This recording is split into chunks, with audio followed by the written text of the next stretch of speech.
రోజు పోలీసుల పైన, యంత్రాంగ పైన, ప్రభుత్వం పైన చాలా అంటే చాలా స్టేట్మెంట్ ఇస్తున్నారు. ఇప్పుడే వస్తే ముందు కూడా లైవ్ లో చూశాను. చాలా అంటే చాలా విమర్శ చేస్తున్నారు. ఏదో నిరంకుశ ప్రభుత్వము, లేదంటే ఎమర్జెన్సీ వస్తుంది. ఎమర్జెన్సీ ఉంటే మీరందరూ ఉండేవాళ్ళ? ఈరోజు మీ అందరితో మాట్లాడేవాడా? మీ అందరు కూడా లోపల ఉండేవాళ్ళు. సో అది అర్థం చేసుకోవాలి. చట్టం తను పని చేస్తుంది. డెఫినెట్లీ చట్ట భాగంగా ఏమైనా మనం డెఫినెట్లీ పోతాను, మనము అక్కడ సెర్చ్ చేస్తాను, కావాల్సిన వాళ్ళు అరెస్ట్ చేస్తాను, చట్టం ముందు పెడతాను, అప్పుడు చట్టం చూసుకుంటుంది.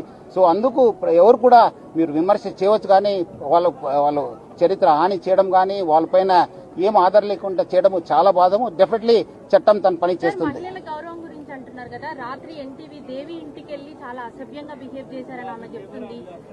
ఎన్టీవీ సీఓ వాళ్ళ వైఫ్ తోని కూడా చాలా అసభ్యంగా బిహేవ్ చేశారు. ఇది పోలీసింగ్, కరెక్ట్ పోలీసింగ్ అని అనుకుంటున్నారా? అంటే వాళ్ళు ఎందుకు కావాల్సిన వాళ్ళు కాదా? మనం పిలిపిస్తే రావాలి కదా.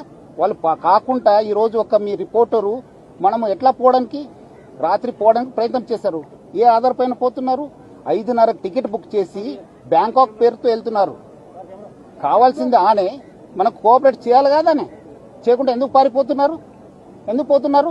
మనం అలాంటి ఉన్నప్పుడు ఆయన ఇంటికి పోయినప్పుడు వాళ్ళు ఎందుకు మనకు కావాల్సిన వాడు వస్తానని చెప్పి వెళ్ళిపోయారు. ఎక్కడికి వెళ్ళిపోయారనే ఈ రోజు కూడా పతా లేదు. ఎందుకు? చట్టం ముందు రండి కదా, చట్టంని ఫేస్ చేయండి కదా, అధికారం ముందు రండి. ఇన్వెస్టిగేటింగ్ సహకరించండి. ఎందుకు పారిపోతున్నారు? ఏం కావాల్సింటే తీసుకొస్తారండి, చట్టంలో ఉంది. కావాల్సింది నోటీస్ ఇస్తాను, రావాలి. వచ్చినప్పుడు మనకు పోతాను. ఇన్వెస్టిగేషన్ ఏం ఆధారం ఉంది దాని ప్రకారం చేస్తాను. మనం అదేం అట్లా ఏం లేదు. మనకు కావాల్సిన వాళ్ళు రావాలి, తీసుకొస్తాను. ఏముంది చట్టం.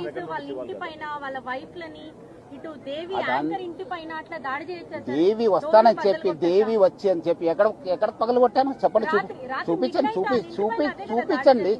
వస్తానని చెప్పి సెల్ స్విచ్ ఆఫ్ చేసుకుని వెళ్ళిపోతే ఎట్లా? కావాలి కదా. మీరు కరెక్ట్ ఉంటే రండి, ఇన్వెస్టిగేషన్ కు సహకరించండి. మీరు తప్పు చేయకపోతే ఎందుకండి భయము? ఎందుకు భయము? మహిళా ఆఫీసర్ని ఇట్లా పరిస్తారా? ఏం ఆధారం ఉండదు మీ దగ్గర? వాళ్ళు ఎట్లా జీవించాలి? వాళ్ళ కుటుంబంలో ఎంత పరిస్థితి? సిట్ అంటేనే ఇన్వెస్టిగేషన్. సిట్ కంటే వేరే ఇన్వెస్టిగేషన్ కి సిట్ కి ఏం వేరే ఏం లేదు మేడం. సిట్ ఎందుకు వేయాలండి నోటీసు? మనకు కావాల్సిన వాళ్ళు పిలిపిస్తాను, ఎంక్వైరీ చేస్తాను, మీరు రండి. పిలిపించినట్లు రావాలి కదా. ఎందుకు పారిపోతున్నారు? ఏదో నేను బ్యాంకాక్ వెళ్తున్నాను సార్, నేను ఇప్పుడు మీ సీఓ గారు ఎక్కడ ఉన్నారండి? రావాలి కదా.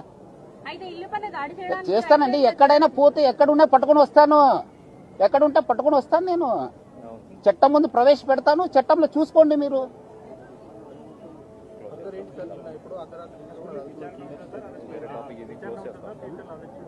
ఏది చట్టం తన పని చేస్తుంది. కావాల్సిన వాళ్ళందరూ కూడా తీసుకొస్తాను.